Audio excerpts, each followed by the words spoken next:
Just a heads up to our listeners, we will be spoiling this book, which includes a character committing suicide, so take care. If that's something you don't want to hear about, maybe don't listen to this episode.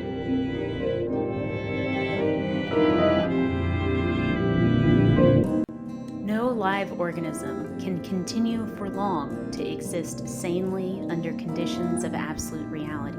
Even larks and katydids are supposed by some to dream. Hill House, not sane, stood by itself against its hills, holding darkness within. It had stood so for 80 years and might stand for 80 more. Within, walls continued upright, bricks met neatly, floors were firm, and doors were sensibly shut. Silence lay steadily against the wood and stone of Hill House, and whatever walked there walked alone. That is the opening of Hill House, and here is the ending. Hill House itself, not sane, stood against its hills, holding darkness within. It had stood so for 80 years and might stand for 80 more. Within, its walls continued upright, bricks met neatly, floors were firm, and doors were sensibly shut. Silence lay steadily against the wood and stone of Hill House, and whatever walked there walked alone. Welcome to Book Club Podcast. Today we are discussing The Haunting of Hill House by Shirley Jackson. I'm Caroline. I had never read Haunting of Hill House before this, and I absolutely loved this. To me, it was the perfect horror story because it left me seeing the horror within regular life in things like loneliness and alienation. I could really feel, or maybe just recognize, the horror that was possible or already latent, who knows, in my own life. And that's really the sort of experience I look for in a horror novel or haunted house book. I'm Carly, and I also hadn't read this book before, but I'd seen a couple of movie and TV adaptions, and I think they kind of influenced my experience, but it was still just a delightful surprise. Every single chapter was so enjoyable. So, all right, let's get to that summary. So the book opens with a chapter somewhat from the point of view of Doctor of Philosophy John Montagu, who seeks to apply the scientific method to understand the, quote, psychic disturbances in haunted houses. He learned the history of Hill House through his investigations and got permission from the owner, who doesn't live there, to invite a few people to spend a summer at Hill House and record the phenomena. The people who agree to participate are Eleanor Vance and Theodora, and then the property owner insists that her nephew, Luke Sanderson, also participate. So it's the four of them. Eleanor Vance is our main point of view character after the first chapter. She is 31 years old and has spent the past 11 years of her life caring for her sick mother exclusively. The mother died 3 months before Eleanor was invited to Hill House. The second sentence about Eleanor, so our introduction to Eleanor says, the only person in the world she genuinely hated, now that her mother was dead, was her sister. She disliked her brother-in-law and her 5-year-old niece, and she had no friends. So that's our introduction to her. On her drive out, she passes houses and scenery that inspire her to various fantasies of imagining a different life for herself. The four visitors have an immediate rapport. They have similar reactions to the ugliness of the house and the strange ways of the caretakers, Mr. and Mrs. Dudley, who insist on leaving the property before sundown. The doors shut behind them even though they are constantly propping them open. They struggle to navigate the maze of rooms. On the first evening, Dr. Montagu tells them the history of the house. It was built by Hugh Crane, who deliberately built the walls at odd angles to make it confusing. He had a wife and 2 daughters. His first wife was killed in an accident as the family was moving into the house. Hugh Crane left his daughters in the house while he traveled the world with his second and third wives. It is described as a lonely childhood. His oldest daughter never married and died at Hill House. She left the house to her companion, an ancestor of Luke Sanderson. Hugh's younger daughter married and had children, but she fought with her sister and then the companion over the ownership of the house. It got so contentious that the companion hanged herself in the library. The next day, Dr. Montagu takes them on a tour of the house. They find a cold spot outside the nursery. Theodora paints Eleanor's toenails red, and she freaks out. Then on the second night, Eleanor and Theodora are woken by the sound of loud banging. Eleanor goes into their shared bathroom to Theodora's room, and they huddle together while the knocking continues up and down the hallway. The banging seems to focus on Theodora's door, and Eleanor yells at it to go away. It rattles the door, Trying to get in, they feel enormous cold and hear what seems like laughter. Suddenly, they hear Luke and Dr. Montague call out, and the cold and the knocking dissipate. Luke and the doctor didn't hear the knocking at all. They saw a dog, or what seemed to be a dog, in the house, and they chased it outside until they heard the women. Dr. Montague says, "We shouldn't let it, the house, try to separate us." The next morning, all four of them are giddy, filled with a sort of odd exultation, like teenagers coming out of a horror movie. They're energetic despite the interrupted sleep. After breakfast, they find "Help Eleanor come home" written on the wall in chalk. Eleanor is very upset that the house knows her name. Theodora accuses Eleanor of writing it herself, which angers Eleanor. The men think that Theodora was teasing Eleanor on purpose to get rid of Eleanor's fear, but Eleanor doesn't agree, although she pretends that everything is okay. The next day, Theodora finds her room covered in blood, along with all her clothes. On the wall are the words, "Help Eleanor come home, Eleanor." With some glee, Eleanor tells Luke and Dr. Montague that Theodora is hysterical. They decide that Theodora will share Eleanor's room and clothes. Eleanor's anger erupts when she has to clean the blood off Theodora. That evening, when describing her lack of fear, she starts to ramble about surrendering and then can't remember what she said. Dr. Montague is very disturbed by Eleanor's reaction. That night, Eleanor and Theodora hold hands as the room gets cold and dark. Eleanor tries to talk, but she can't. She hears laughter, then a child crying, then a voice yelling, "Go away." Eleanor gathers herself up and yells at it to go away, and suddenly light and warmth are in the room, and Eleanor realizes it wasn't Theodora's hand she was holding. The next day, Eleanor is talking with Luke and notices that it's the first time she has been alone with a man, and she is deeply bored. Luke says he never had a mother and that Eleanor was lucky to be so close to hers. That same day, Luke finds a book in the library that Hugh Crane, the original builder and owner of the house, made for his daughter. It contains a lot of sermons, for lack of a better word, and it's decorated with disturbing pictures he cut from other books. The instructions and lessons include things such as "Honor thy father and thy mother. Daughter, hold apart from this world, that its lusts and ingratitude corrupt thee not. Daughter, preserve thyself." He signed the book in his blood. Later that day, Theodora teases Eleanor about having a crush on Luke. The two girls are walking outside in the dark, arguing about Luke. And they find what seems to be sort of a fairy circle, a daytime scene of a family picnic. Eleanor is enchanted until Theodora yells and breaks the spell. They run back to the house. Mrs. Montague, the doctor's wife, arrives with a friend, Arthur, and they do nothing but annoy the four original guests. Mrs. Montague has her own system for exploring haunted places and won't listen to anything anyone else tells her. She insists on spending the night in the most haunted room, the nursery, and uses a planchette, which is like a Ouija board, to communicate with the spirits. The planchette reveals a series of words: mother, child, home, lost, directed at Eleanor, according to Mrs. Montague. However, the house seems to mostly ignore Mrs. Montague, and she never experiences any of the disturbances. Mrs. Montague and her friend Arthur's efforts and contributions are not taken seriously by the others. That night, the doctor has Luke, Eleanor, and Theodora join him in a room so that they spend the night together. He thinks his wife's presence will upset the house. The room gets very cold, and they hear knocking down the hall again. It stops at their door. Dr. Montague holds the door closed. Eleanor feels like the knocking is inside her head. They hear the crashing of paintings and the house shaking and laughing. Eleanor says to the house, "I'll come," described as a surrender to the house, and the house quiets. Mrs. Montague and Arthur heard nothing all night. Eleanor tells Theodora that she's going home with her. Theodora is clear that she doesn't want Eleanor following her home. They walk with Luke to the creek on the grounds, and Theodora and Luke stay behind flirting while Eleanor watches invisible footprints on the grass.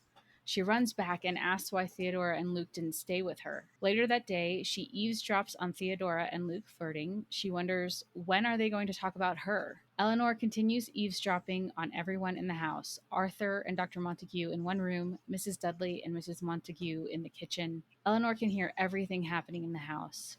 In the parlor that evening, she hears someone walking along the room and singing. No one else is aware of this presence. Eleanor is happy she's the only one who knows it's there. That night, Eleanor wanders through the house when everyone else is sleeping. She knocks on bedroom doors and slips away when they search for her. She laughs like she's playing a game. She finds herself in the library, and thinks to herself that she's home. She climbs the iron stairway, which is dangerous and rickety. The others find her, and Luke carefully climbs up the stairs to bring her down safely. Once at the bottom, she snaps out of it. The next morning, she's surprised that no one is angry with her, but they do insist that she leave the house. She insists that she can't leave. She says, "I don't want to go away from here. I'm happy here." Mrs. Montague explores Theodora's room and finds no traces of the blood, so Theodora can return to wearing her own clothes. Eleanor reveals that she doesn't have a home or apartment of her own to return to. She made it up. But the others pack up Eleanor and put her in her car and tell her she must leave. Dr. Montague says that she must leave by herself to break the attachment she has to the house, and that she must forget the house. As she's driving away from the house, down the tree-lined driveway, she tells herself that they can't make her leave. So she slams on the accelerator and kills herself by crashing into a tree. There's a final chapter describing how everyone quickly leaves the house and ending with the quote I read originally saying that whatever walks there walks alone. So this leads directly into my opening question. To me, the central theme of this book was about loneliness. And so my question is Hill House lonely? And what, if anything, would resolve that loneliness? I ask this question because of the opening and closing lines, which emphasize walking alone, as well as the emphasis on the loneliness of the inhabitants, the two little girls who had a lonely childhood, the grown older sister who lives there alone before finding a companion, the companion who lives there alone after the older sister's death, and then also Eleanor's loneliness, which is just palpable and overwhelming. There's also language describing the house as a creature, an entity. So if that's true, can it feel loneliness? Is Hill House lonely? I think it's really interesting that we get the house is a live creature. That's an insane live creature. Mm-hmm. And whatever walks there walks alone. So when I think about what is a living creature has a motive to survive and procreate. I don't see anything in this book that would point to the house procreating, but it does seem to preserve its lonely state, right? It perpetuates and preserves being alone, which makes me wonder if the loneliness itself is the creature. Yes, I think it might be. And just to be clear, the way it perpetuates this is by scaring away anyone who ever tries to live there. Even on a small level, if someone tries to open a door, the house shuts it, right? The house continually reverts itself to how it wants to be. And that's with the doors all shut, empty, alone. Okay, so you're saying, okay, the house likes to be alone. That's the opposite of loneliness. But on the other hand, it seems to, and granted this is filtered through what Eleanor thinks, it seems to call to Eleanor, and she perceives it as demanding a surrender. And then after she has surrendered, there is a sort of union between her and the house, such that now she can hear everything that's happening in the house everywhere, no matter where she is. So is the house less alone after Eleanor's transition, after Eleanor's surrender? No, see, I thought of it as the house can perceive Eleanor's loneliness, and that makes Eleanor a target for the house, that there's a subsuming of Eleanor, and she's susceptible to it because she already has this loneliness in common. I think that's right, because at the end, she refuses to leave. She drives her car into the tree, but there's no suggestion that Eleanor, for example, becomes a ghost that haunts the house, which in other types of haunted house books would be pretty standard. Instead, she is just extinguished and gone. After her death, the house continues as it was before, and it continues alone. Yeah, which I kind of want to backtrack a bit because the doors shutting, which you mentioned, but that's described as sensible. Like the doors being closed is sensible, and that's juxtaposed with the house being insane. That is an interesting contrast. So if the house is insane, then you would expect it to not successfully do what living things do, which is perpetuate and procreate. Well, it survives, right? It survives and procreates. Does it I thought we agreed it didn't procreate. It doesn't procreate, which would be expected if the living organism is insane, right? It's insane and therefore cannot successfully do what living things do. Except that the first line also says that no live organism can exist sanely under conditions of absolute reality. I mean, that says to me every organism is insane to some extent. Okay, so it is an attribute of living organisms to be insane. And then I'm adding this, my interpretation of a live organism. It is also an attribute of a live organism to survive and to procreate. I gotta be honest, I'm not really following you on that. Well, I'm trying to understand, why does she point out that it's a live organism? I don't know that that's something that is explicit throughout the story. It's, we're introduced to the house as a live organism. And so it seems like the rest of the story, it is up to us to interpret, what does that mean that it's a live organism? I mean, is it simply that the house has a will and acts upon people? There are a couple references to the Hill House as a creature, but this first sentence that I read, which talks about no live organism, it doesn't say that Hill House is a live organism, right? It says that all organisms are insane. And then it Hmm. says that Hill House is also insane, but that's not necessarily the same as saying it is an organism reacting against conditions of reality. Okay. Okay. I think it's more of a concept. I mean, I agree it is personified and incorporealized to some extent, but I'm not sure that the creature metaphor is the primary one here. I say that, I don't really have anything to replace it, so I'm not sure how helpful a statement that is. No, that is helpful, because so no live organism can continue. Now I'm wondering if that's supposed to refer more to Eleanor than to the house. Yeah. Because the next part of that sentence is, even larks and katydids are supposed by some to dream. And we know that Eleanor dreams. She daydreams and creates fantasies. I will also say that the absolute reality of Eleanor's life is bitter, sad. She has spent her youth caring for her mother for 11 years. The book specifically says that was unpleasant, filled with limitations and small guilts and sort of low level of misery. Maybe that is what the reality that Eleanor is reacting against and becoming insane, which is allied with dreaming. Yeah, that makes a lot more sense.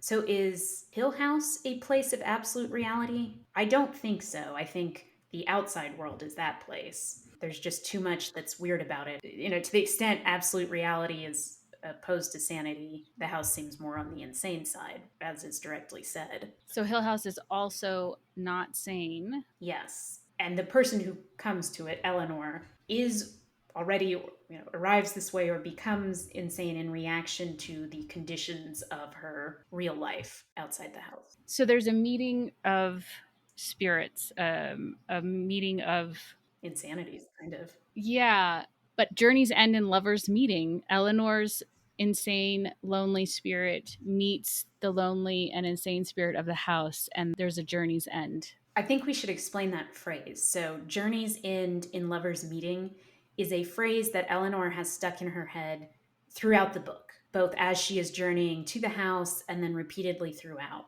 And it seems to refer to a number of things. But I think, based on what you just said, the lover may be the house. That there is some sort of connection, let us say, between Eleanor and the house. Right. I mean, I think Journey's End and Lover's Meeting is repeated so often in so many different contexts, referencing many different characters. So I don't want to say that's definitively the explanation for that phrase I agree. in the I book. agree.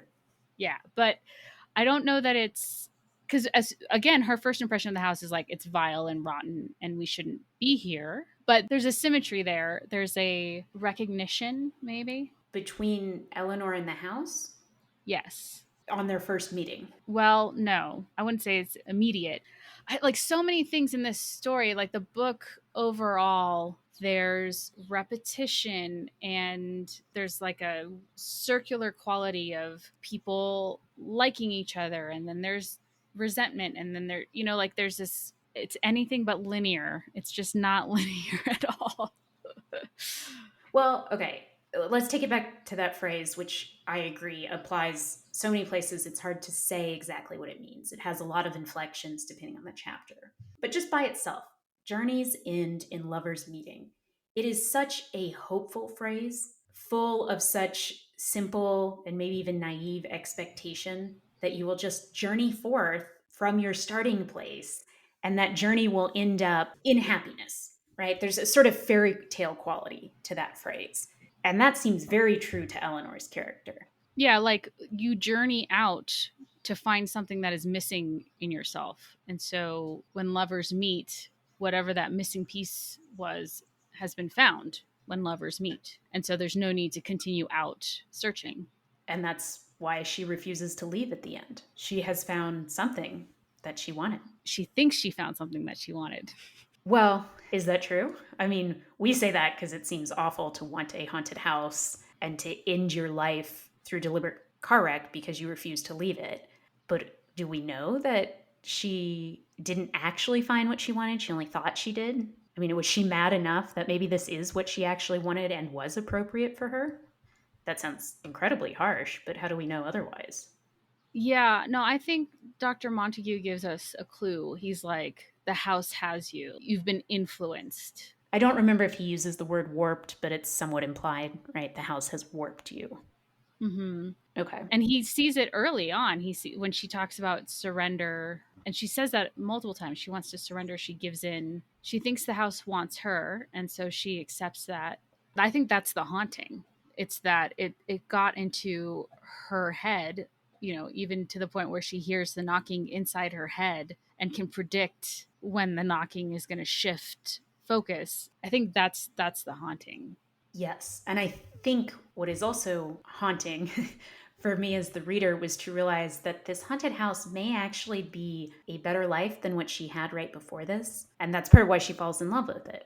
I mean, before this, she had no friends. She never spent any pleasant time with her mother, who seemed to be a miserable person. She said one of the descriptions of her is that she blinks in strong sunlight because she has spent so little time outside. And she comes to this house, which granted is a haunted house, but it's a beautiful, stately home in the hills. I mean, the greenery around the house is described in great detail. There's a creek, there's wildflowers, there's a little bunny. And yes, it's all overlaid with this creepy atmosphere. But what if, even despite that, this is in some ways actually better than either Eleanor's life before this or her prospects after that?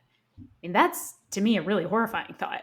Right, but that I feel like that's all part of the lie that the house is infusing in Eleanor's mind. The idea that she has nowhere to go, or that she's incapable of building the life for herself that she daydreams about on her way to the house. Instead of like the trap, and I feel like this is a trap of depression as well, that you can't achieve anything better for yourself. You can't get to that peaceful little house where you belong and you're surrounded by beautiful things.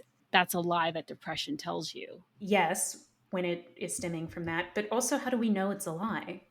Well, it's interesting because Journey's End and Lovers meeting is so hopeful, like you talked about. And it's like, how do you know that the journey has ended, right? Like, Eleanor, get out of the house and continue your journey because you have not yet found what you need. You need to keep journeying. That's also part of the horrifying part of it, is that she couldn't try. She didn't see this as a jumping off point of, I have met new people and they liked me. And so it is possible for me to go meet new people and have them like me. She didn't take that lesson from this experience. She said, this is it. This is the only thing that is good. And this is the only possibility for a good independent life. And so I have to stay here. I do think it's good that you point out that these other people seem to like her. She's funny. A lot of the dialogue is very whimsical and amusing. So yes, there are glimmers of what Eleanor could be like, or the good parts of Eleanor could. I agree with that, but I guess to me, this idea that, well, it's just wrong and a mistake to think that opportunities are foreclosed or that things are going to be hard and difficult. I mean, that's just true some of the time and may have been true for her. I can't believe that this story would be telling us that, right? Because it's about a haunting. It's about the elimination of a person.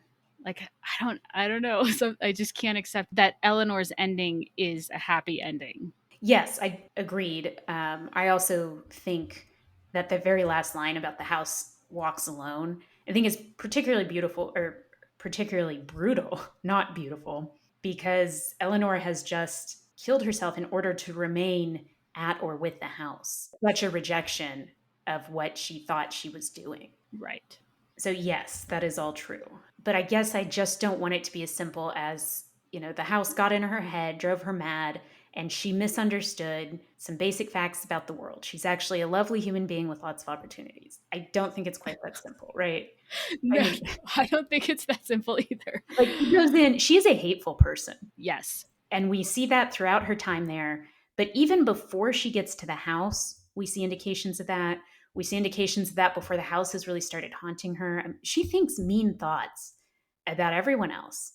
She assumes the worst about people. She thinks that they are denigrating her or trying to take advantage of her. And she very much alters from that and the hopeful, whimsical, pleasant Eleanor. But both of those are in her, and I think would have been in her without the house. Yes, I think those were within her without the house, but I think it also is what made the house dangerous for her. And I think Dr. Montague says that at some point, or at least that was my impression of his concern. Now, as far as her being a hateful person, I wonder what that has to do with anger and Eleanor's anger. Because when they find her name written in chalk, Theodora accuses Eleanor of writing it herself, and Eleanor is so angry. And then Luke and Dr. Montague act as if Theodora said that to snap Eleanor out of it. And Eleanor's like, no, that is not what Theodora was doing. And so that, and she's angry. She's angry that her fear and then her understanding of the situation has been dismissed.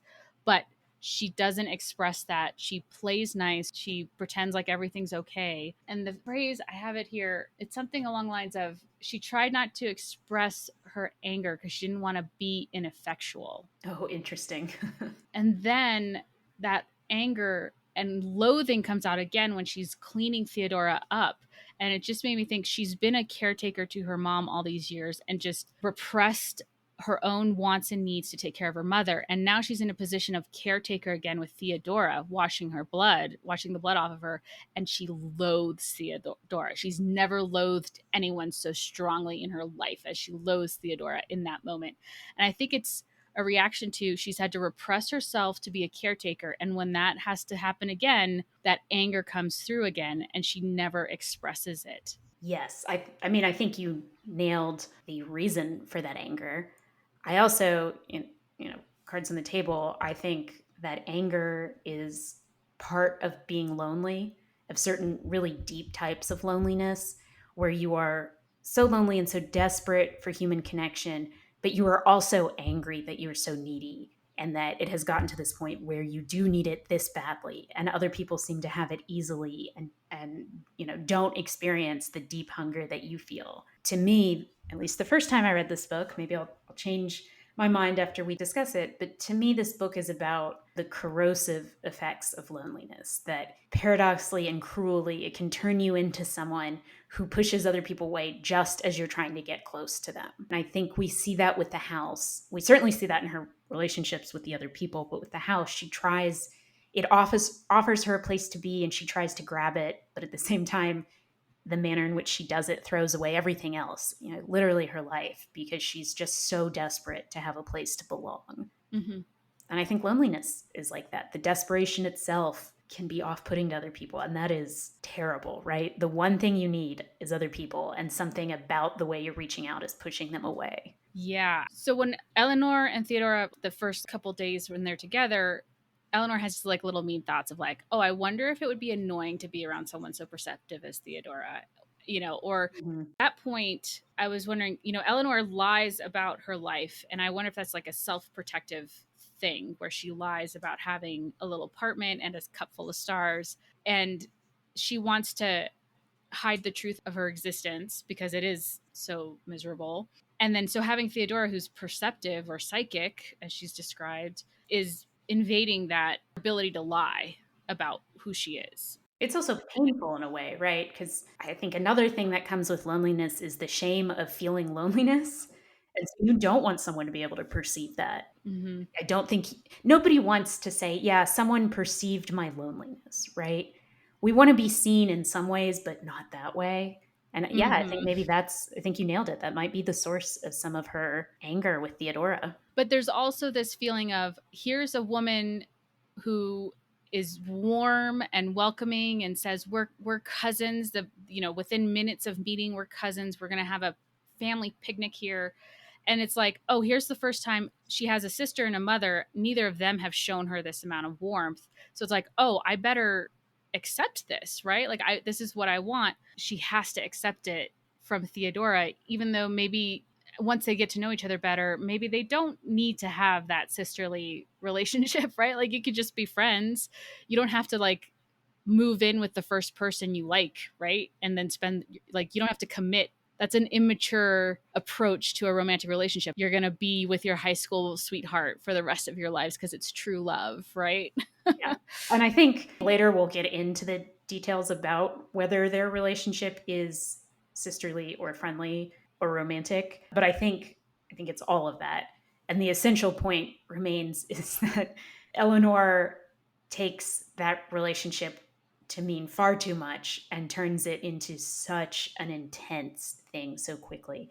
At the end of the book, you learn that they were actually only there a week, and it's Mm-hmm. shocking because you have seen all of this from inside Eleanor's head. So much happened to her, but she also feels so deeply connected to these people. And you realize, wow, that's a little much to feel that degree of connection and commitment after only a week. I don't know that she's the only one who does. Like, I was surprised because there are moments where all four of them are just so thrilled to be with each other and to be in a haunted house, right? Like the and I think that was part of the haunting too, is this like a drug, like they're intoxicated with having experienced a haunted house, and they're together and they do feel like they talk about all four of them together being a family. Yes, So it's not just Eleanor. that's true. I do think she escalates it and takes it to a greater level of intensity of the rest of them. But you're correct. She is not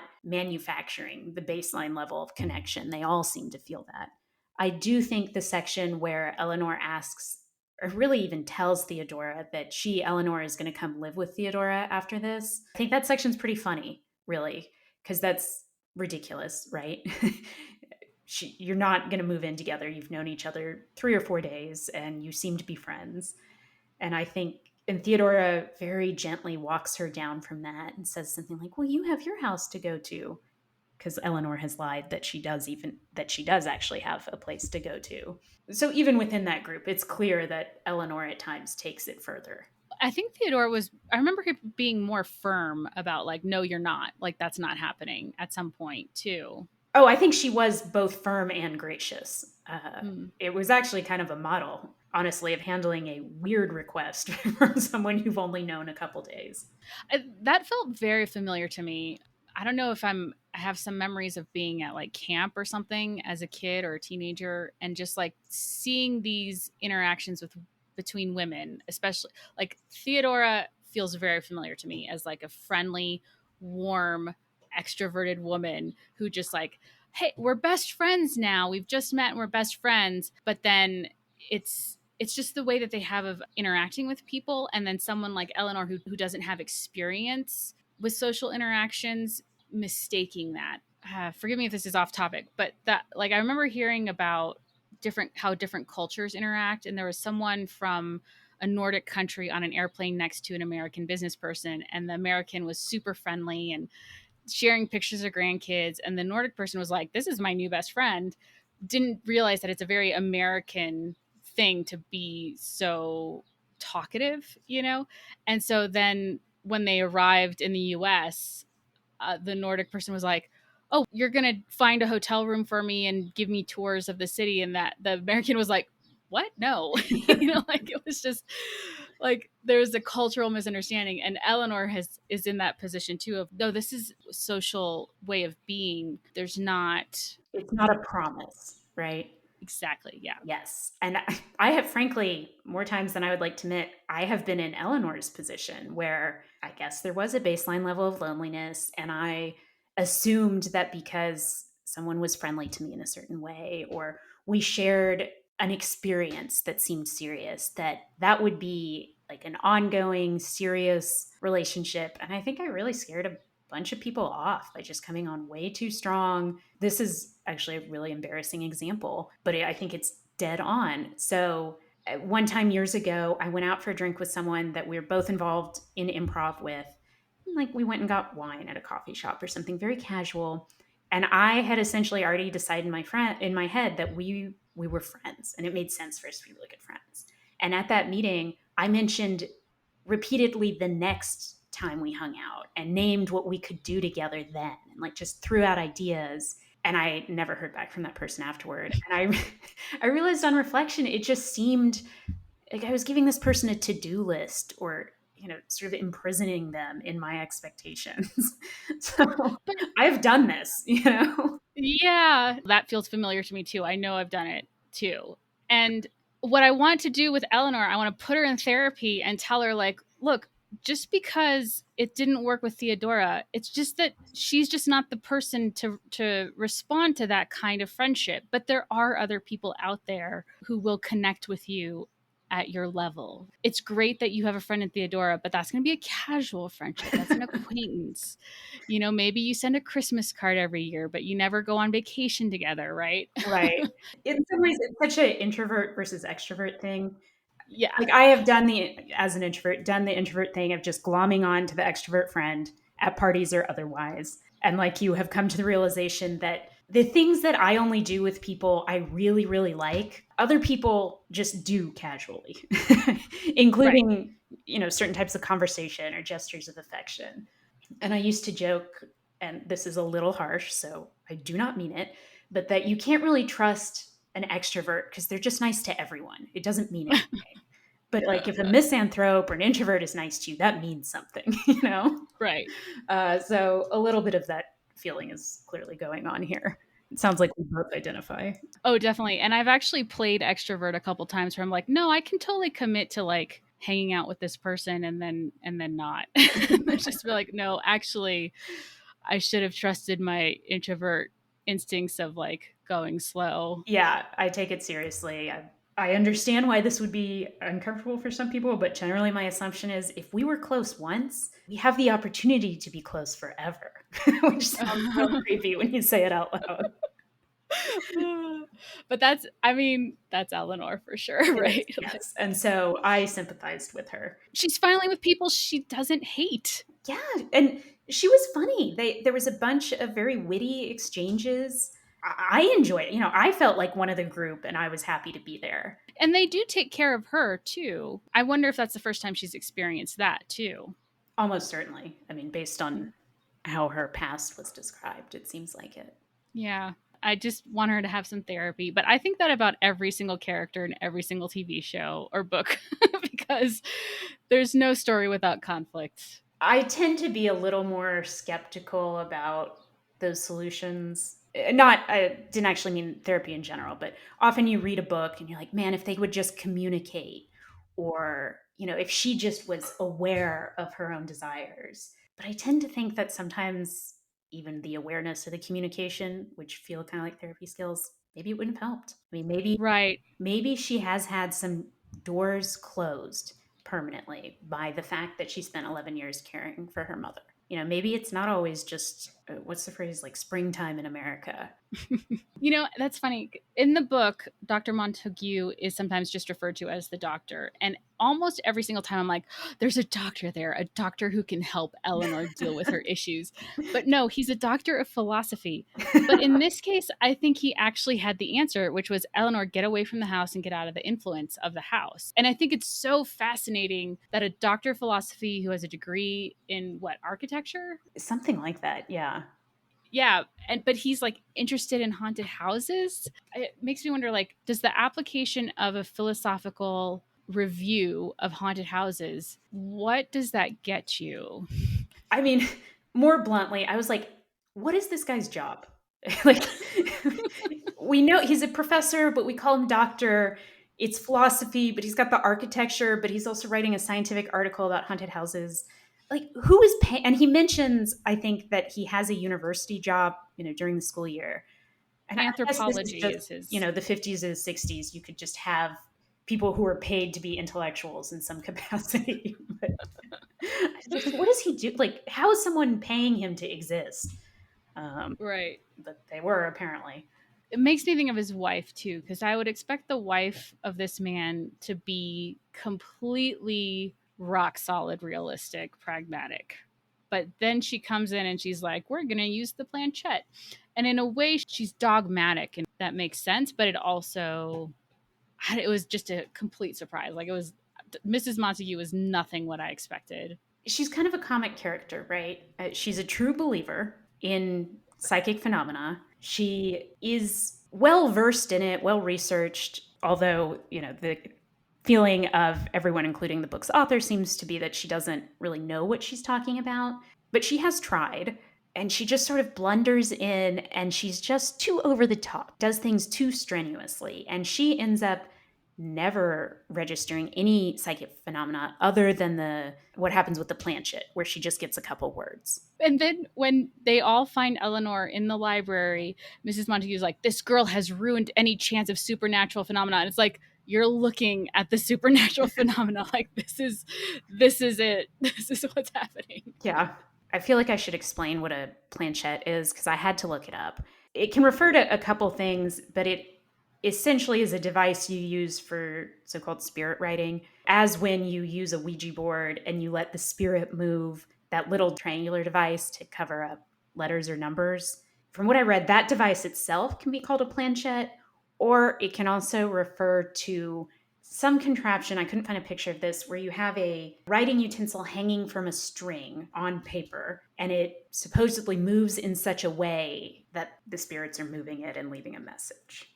So she came in with this piece of technology, and she was going to use that to understand this haunted house.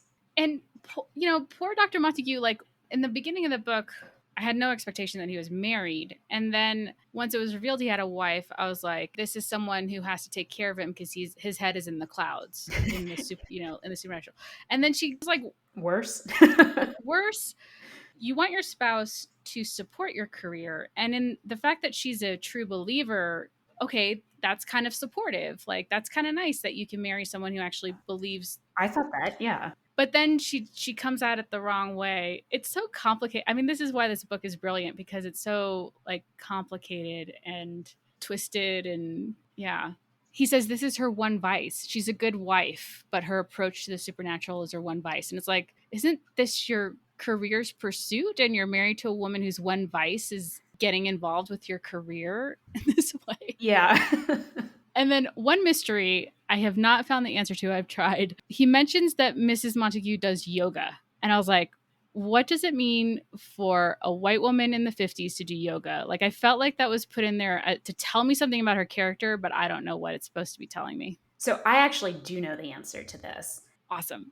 The 50s, yoga in America in the 50s and 60s, that was long before it became the sort of Americanized version of yoga that focuses a lot on fitness. And I think at that time, it was much more associated with, quote unquote, like esoteric spiritual traditions from the East. So you still have a bit of the, white woman co-opting practices from other cultures. But I think here what I would say about her is less wellness and more she's into spirituality in sort of a hodgepodge way. I mean, obviously those practices themselves, I'm not saying they're hodgepodge, but when you are a white woman in America picking and choosing and, taking a little bit of yoga and some planchette and whatever else she was into, I think it means you are a seeker after spiritual things generally. I wouldn't even say enlightenment, maybe just excitement. I don't think it's necessarily meant as a compliment. Right. Which is actually how it would probably be used today, right? Right. In a slightly different way. You had a question about names in this book, right? Yes, because it seemed very clear that Eleanor wants to belong. And then I think it's after the first night when they hear them knocking and she's in the room with Theodore. I think it's after that Theodore gives her nickname Nell or Nellie. That's right. Nellie first, which reminds me of the phrase nervous Nellie. So I don't know that was a compliment. But then they all call her Nell from then on. And the idea of coming into a family, and they're all described as childlike at different points, being very childlike or childish, but being a new person into a family and then given a new name, I thought meant something. I'm not sure what, but it means something. Well, the house has a name, and early on, Theodora keeps using the formal name of the house. She keeps calling it Hill House. And Eleanor doesn't like that. She feels it's just invoking the house or calling its attention. Calling its attention, yes. And then again, it's only Eleanor's name that the house ever manifests. Right. And she says, it knows my name. She does not like that, right? Yeah. Yeah, I don't know exactly what to do with that. I mean, names have power. Living things have names. True. Concepts also have names to some extent. So I think we said earlier that we would return to talking about the relationship between Eleanor and Theodora and how it seems to contain a number of things. They are directly called cousins and sisters and friends, but there's also a suggestion that maybe they are lovers. Several suggestions, maybe. So the strongest things to me that suggested that was that at the very beginning, when Eleanor meets Theodora, or shortly thereafter, I don't think it's actually the first meeting, Theodora is describing her home away, wherever that is. And she talks about how we live and we decorated it this way. We did this. And, but she doesn't name a gender of who we is, and we don't get a name of who her partner is. And Eleanor asks her, she says, "Oh, you married?" And it results in an awkward moment as though Eleanor has committed a faux pas. There's a moment of silence and it just moves on. There's never any answer. So that first got me to wonder, does Theodora have a female partner? Maybe if Eleanor were a little more worldly, she would have picked up on those signs and not asked a direct question that seemed like a faux pas. So there's that.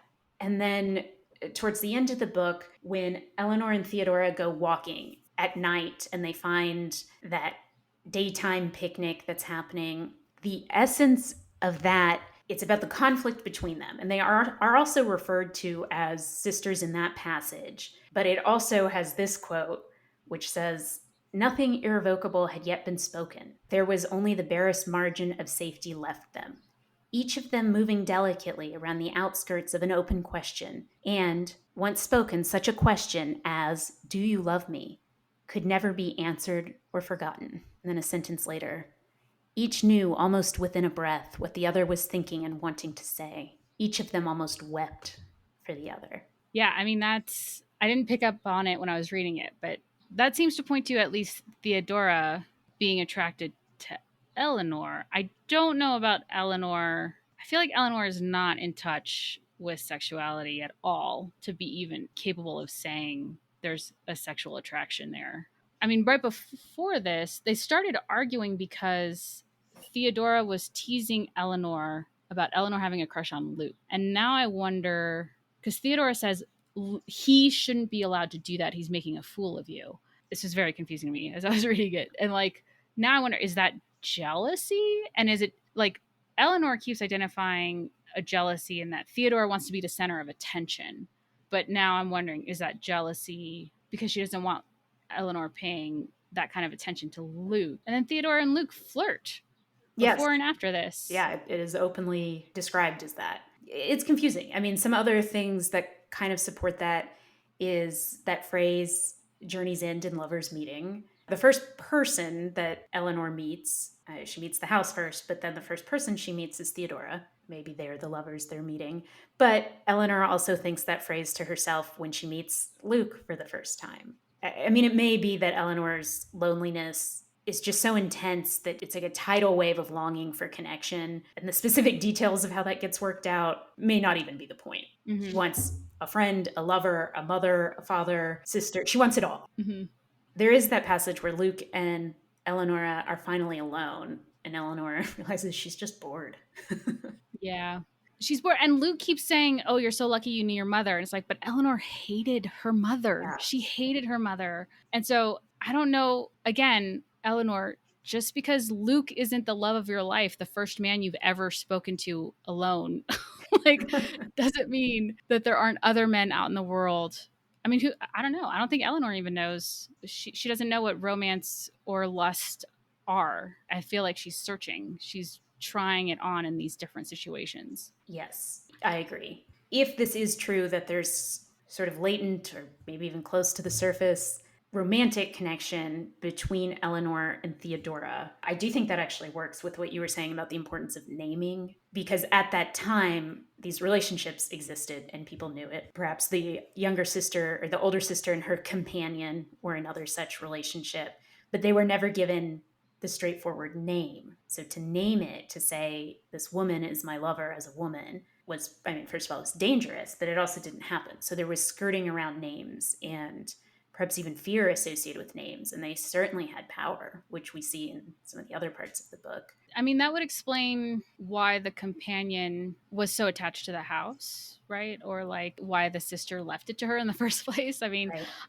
on the other hand, there seems to be a trend of looking at older movies and books and things and queer coding them. And I think that's definitely justified in a lot of cases. But on the other hand, I also like the idea that there can just be friendship. In a friendship, you can express affection and love for a friend without it being sexual. So, I mean, I think a longing for a friendship can be just as deep and painful as longing for romance. Yes, agreed. In some ways, more so because we talk about romantic attraction, sexual attraction as being sort of intoxicating. There's this idea you're not in your right mind when you do it. But if someone chooses you as a friend, they do that stone cold sober, right? Mhm. That's a really good point. Yeah. Although so intoxication again, I just think the house is intoxicating, not just to Yes. Eleanor. I mean, she seems to have the strongest reaction, but it seems to intoxicate all of them. The four, not Mrs. Montague or Arthur. Again, lovers meeting. Who are the lovers? It changes throughout the story. Yes. I will also mention so Mrs. Montague shows up with this random guy named Arthur in tow, her friend. That's her lover, right? I was wondering. I mean, they traveled here together. And they also mentioned there was reference to other weekends they've spent together. And it just seemed like that was Mrs. Montague's lover. And everybody was fine with that. But it was unnamed. I also just like the idea that he's such a weird, like, he's in charge of a school for boys. He was a weird character. Yeah, he was very abrasive, kind of ignorant and proud of it, it seemed. He was a believer in the psychic phenomena, but he went about it in the way like a hunter going after some big dumb animal or something. Literally carrying a gun. Like, Yeah. what is a gun going to do Yes. And against doing a spirit? patrols, just real masculine vigor in action. Right. And he very explicitly says how he enforces his ideal masculinity with the boys he teaches. Yeah. How was that again? What did he say he does? He doesn't let them cry. Right. He says something about poetry isn't what my boys learn, something like that. Right. Right. I hesitate to say that anything means anything concrete with this book. That's one of the things I like about it. It seems very cleverly woven and ambiguous. But with Arthur and his idea of masculinity, there's also a closed offness to Arthur and Mrs. Montague. The four others, they're open to the experience of the haunting, and Arthur and Mrs. Montague are not open. Well, in some way, they're almost more scientific about it in that it seems to be a completely externalized phenomena that they do not personally anticipate experiencing in a deep way, whereas the other four are there to experience it. What they assume that it will manifest sort of inside them and outside them as well. Which gets to, it's so personal with Eleanor, like the knocking. She wakes up and she thinks it's her mother knocking. And then she reveals that the night her mother died, she didn't hear the knocking to give her mother medicine. And then her mother died. Like, that's just thrown away as if it's not like a huge trauma, you know? Like, Right. or crying for mother and Eleanor come home. Like, those are things that Eleanor, it's deeply personal to her. Yeah. And I think it has to get under your skin in that way for for Hill House to haunt you. It gets into those personal cracks and like seeps in. Well, that's why I like the haunted house genre, because it's fundamentally about families, I think, or the attempt to have a family, and whatever that means. Everyone has some experience with that. I'm certainly not saying everyone has a nuclear family that they grew up with, but everyone has at least the sense of that expectation that you'll have or find a family for yourself. Mm-hmm. And then what happens between the two of you, between the two or three or four of you? I don't know. We have all these expectations, and there's so much meaning wrapped up in whether someone will love us like that. Yeah. So expectations. So I think that ties into the loneliness piece too, because when you fit into a family unit, you fill a role in a way, like daughter role or mother, like you fill a role. And then there are these expectations on you. And Eleanor throughout the book is like, they expect me to voice these things that they're afraid to say. And like, I was like, where did that come from? Or like, they are mocking me, or they think I'm a fool. They're making a fool of me. Like all of these, like I don't know how much of it is projection. I think sometimes it's projection, sometimes it's an accurate reading of the situation, but she has this like they theme going on in her head. And I think that's part of the loneliness is like, once you're around people now they have an idea of you, and you can't control what that idea is. You can't shape it. They have an idea of you. They exist separately from you in a way that you just, it's uncomfortable, I think, for someone who has been alone for so long and been it's in control of her environment and her interactions. Like now suddenly they can define her. I think that is all so true. And a big part of why houses in particular can be the site of so much of that emotional baggage. Because you kind of, the idea of a house or home is you carve out this little space for you, or maybe you and your family that's separate and maybe safe in some ways or loving, right? Where the good things are. But then if something bad happens with those expectations and those people within the house, it's even more hurtful and dangerous and haunting and horrifying because this was supposed to be the home, the separate place that's safe. And to be clear, I think the idea of a home as a separate, safe space is actually a historically unique aberration. Like, I do not think that expectation of my home is my castle, even though it uses the word castle, I do not think that is actually a very old idea. Right. Do you want to talk about haunted houses in general and what genre themes we saw here? Yeah, well, my pop culture interpretation of the 50s, like that's when suburban home, nuclear family was idealized, right? Yes, yeah. And once you have that, it's sort of a pressure cooker or a cauldron. Now that you have set aside this special area of the home and laid all these expectations and intentions on it, and then shoved the people who are going to live in there together. They spend all their time together or most of it, and they have all these expectations, and let's see what unfolds. I mean, it's a perfect recipe for a haunted house, right? Right. Although what's different about this story is that we don't have the homeowner. Like technically Luke is the homeowner, the future homeowner, Yeah. but he's not tied to the house. For example, our other book, 99 Fear Street, the parents put all of their savings into this house and now they can't leave. That is not attention in this book because Luke has the means to just own the house and never live there. Yes, that's true. So they are not trapped, and in fact, three of the four of them come and go through freely. Which, I mean, you said earlier, this is what about the story was like the haunted or the horror aspect of it. And for me, this book did not feel like a horror to me. And it's purely just like my emotional reaction to the story is like, does this feel like horror or not? And when I've felt that horrified feeling, it's a feeling of being trapped and it's a feeling of not being able to control, being surrounded by supernatural, unexplainable phenomena, and that very instinctual sense of feeling trapped. And so this book did not evoke that in me, although it was like creepy and but I didn't feel horrified. I do agree, it did not have that haunted house feeling of being trapped somewhere separate where terrible things are happening. I did find it horrifying because it was like you're trapped by your desires or by your loneliness. That doesn't necessarily have anything to do with houses or homes Right. or whatever we want to call it. So I can see how this didn't feel like a haunted house story in some ways. It was chilling to me. I mean, just this idea, which I've already said, that your own loneliness can create worse loneliness for yourself because you push people away is frightening. Whew, yeah. We talked about the house as being a creature.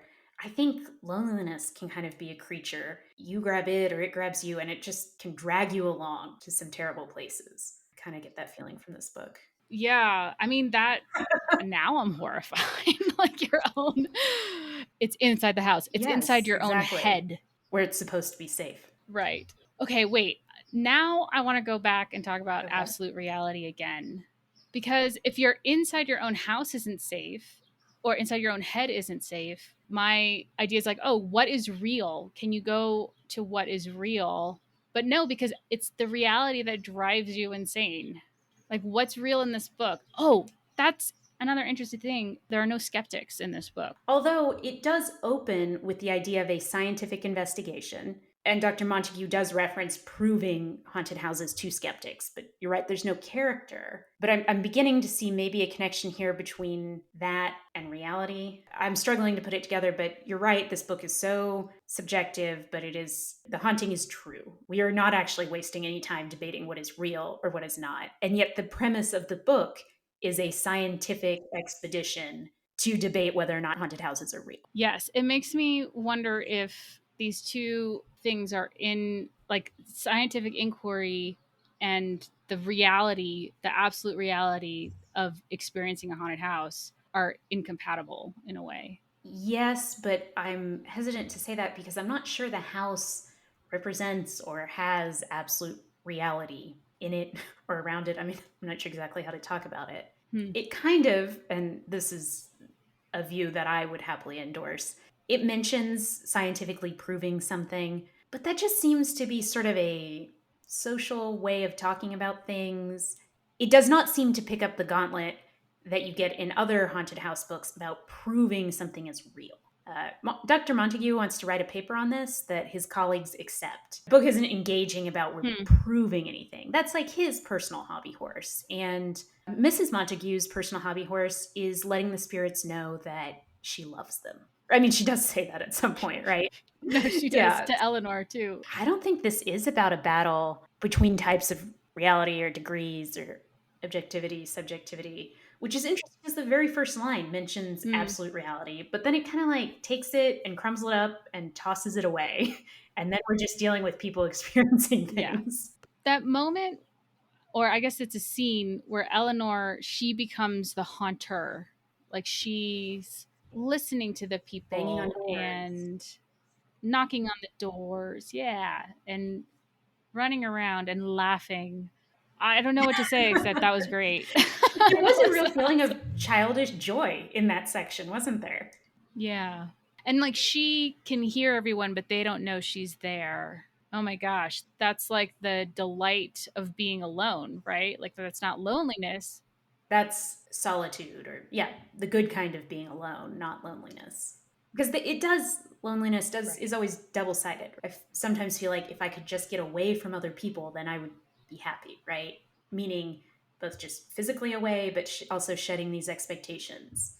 But then when she's listening to Luke and Theodore, she's like, when are they going to talk about me? Like there's this That's true. ego Yeah. involved. But that's enticing. And I can't tell if that's a healthy desire or if it's all part of the intoxication of the house. I don't know. I also don't know if there are bad types of seeking solitude. I mean, if it is just an escape from other people, that also seems problematic. Right now, do you want to talk about genre themes in this book? We kind of, Oh, sure. Yes.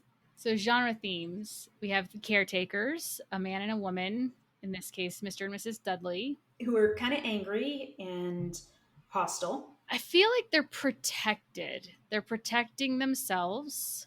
and the house. Mrs. Dudley, they make fun of her very strict schedule, but she's also a really great cook, which I feel like isn't that usually attributed to a moral goodness, being a good cook?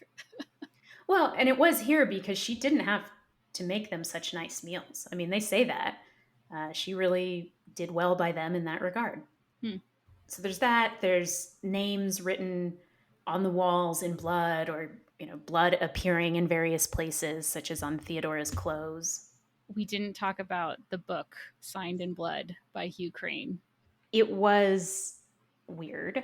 I guess I didn't have a strong takeaway about its influence on the book. Did you? No, I am curious. It doesn't say whether that book it's written to Sophia, but we don't know if Sophia is the older daughter or the younger daughter. And with the conversation about the older sister and her companion, I kind of thought it was for the older sister that she took it to heart because it's talking about keeping away from the world, keeping yourself pure from the world, and the older sister did. She stayed in the house and was kind of separate from the world.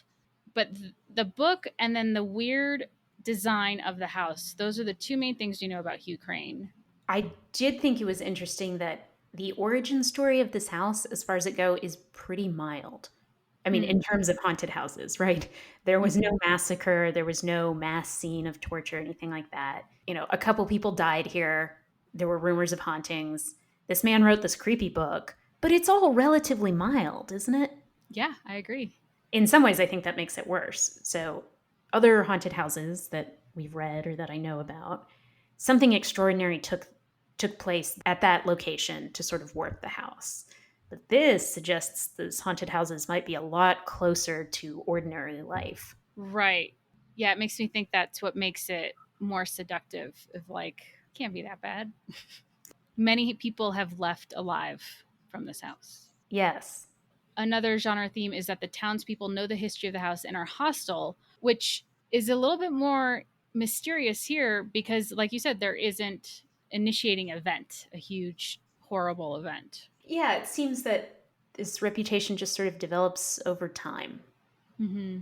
Another genre theme is the attempt at scientific investigation, although, as we said, the book does not seem to rise and fall on that attempt at all. It mentions it, it's maybe the framing story. I wouldn't say that's a driver of what this book is about. Right. So, other haunted house stories, people bring recorders, like video cameras. They want to try to capture the phenomena. Yes, which did happen to some extent here. It just didn't feel like that was the main story at all. And as you said, there were no skeptics. I mean, it wasn't even a theme between characters because there was no skeptic. And then, of course, there's the house driving someone to madness and then suicide. Yes. But I wonder, as we continue reading these haunted house stories, because now I'm questioning my own expectation. I expect the character who dies to then become a ghost in the house. I do too. Yeah. Okay. So we'll see as we read more stories that happened in the last book, didn't happen here. But in a way, she did become the ghost before she died. That was what made it puzzling that at the end the house walked alone, right? Yeah. So I agree. Final thoughts?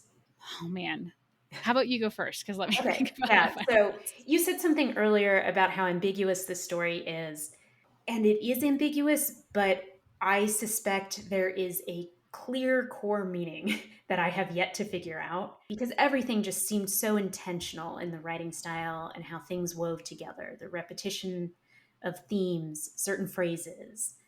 And that's maybe part of why I'm a little sympathetic to the reading that maybe this is about queer lives and relationships. And I didn't understand all the coding. And if I did, it would explain it. That being said, I do think maybe loneliness is also a factor.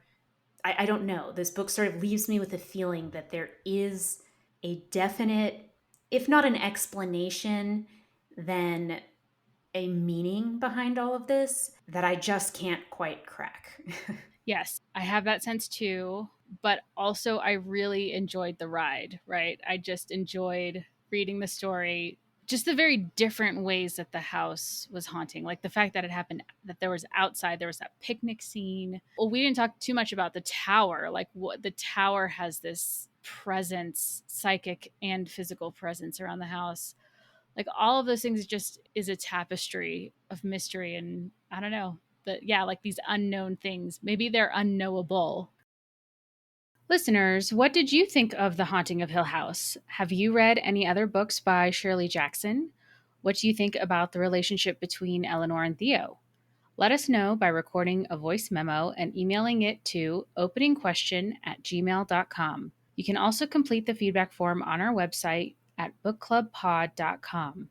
Send your responses before November 13th so that we can include them in our feedback episode at the end of the season. Our next book discussion will be on The Turn of the Screw by Henry James. Read with us. You can get your copy of Turn of the Screw by using the affiliate link in our show notes. We'll release that episode next week.